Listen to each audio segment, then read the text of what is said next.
Hi, I'm Merilee Mostov here at the Bainbridge Island Historical Museum. Well, actually I'm outside. One of the most fragile materials in our collection is growing out here in our garden, the Marshall strawberry. At the beginning of the 20th century, the Marshall strawberry flourished in the Pacific Northwest and here on the island. At the height of production, more than 25,000 gallons of strawberries were packed daily. They were shipped off the island or sent to the strawberry canning plant close to where I am now.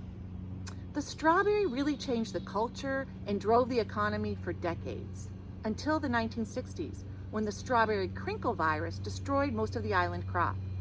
Those darn viruses. But thanks to many dedicated island gardeners, we have a patch of the island strawberries right here in our garden. As curator, it's my job to take care of everything in our collection, including the living plants. But I need help. So I've invited a local expert gardener to help me out. Anne Lovejoy is sitting here. Anne wrote, what did you write, Anne? More than 24 books about gardening? Yeah, I did my share. She did her share of gardening, wrote a lot of books, and newspaper columns. You probably know her name and maybe her face too. I'm so lucky that she's here to help me out. So Anne, you've had a chance to look at our patch. What do you think? What's going on with our strawberries? Well, like so many places on the island, the soil here is essentially really poor. When those strawberry fields were rich and productive, it's because they got tended and they got fed and nourished and they got mulched and they had manure put on them and they were fed, right?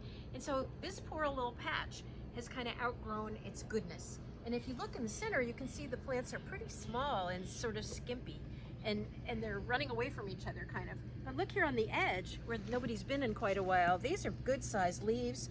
The plants look better. These are the old leaves from last year. There's nothing wrong with them. But it's even hopping over the edge trying to get out, trying to find its way to better soil. So one of the things I would do with this is in the right season, which is not now, but in the wet winter is a perfect time to do things like this.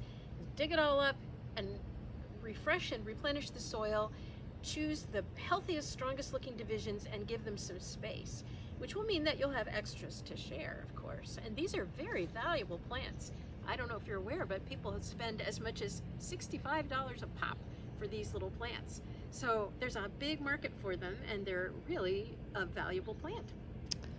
Okay, so great. Thanks for that great idea. So I think we'll do that. I think we'll figure out a way to sell them to others on the island or off the island who might be interested. And you mentioned that we should possibly relocate them so they can have a better growing condition. Yeah, they really like a lot of sun and they like a deep, rich soil. And what they have here is a shallow, poor soil and more shade than they really like. So they're not doing as well as they could. But they're surviving, which is great. They're tough little plants and they will keep on producing for many, many years if they're taken care of. Thanks for all that great advice, Anne. Now, I have one more question. I've read a lot of different things about the Marshall strawberry. Some people say it's super sweet and juicy, and other people have said not really so delicious after all. What would you say? I would say that back in the day, they were so sweet and juicy compared to a lot of other things. You have to remember that people used to, like in the 1880s, even into the early 1900s, the average household used maybe 10 pounds of sugar per person, maybe. And now today it's more like 100. So our taste buds have become acclimated to much, much more intense sweetness. And so they're still very good, but they have been superseded by some of the super sweet hybrids that have a lot more sugar in them. Wow. Thanks, Anne. You've answered a lot of my questions. This is really helpful. I'm glad to help out. Bye-bye.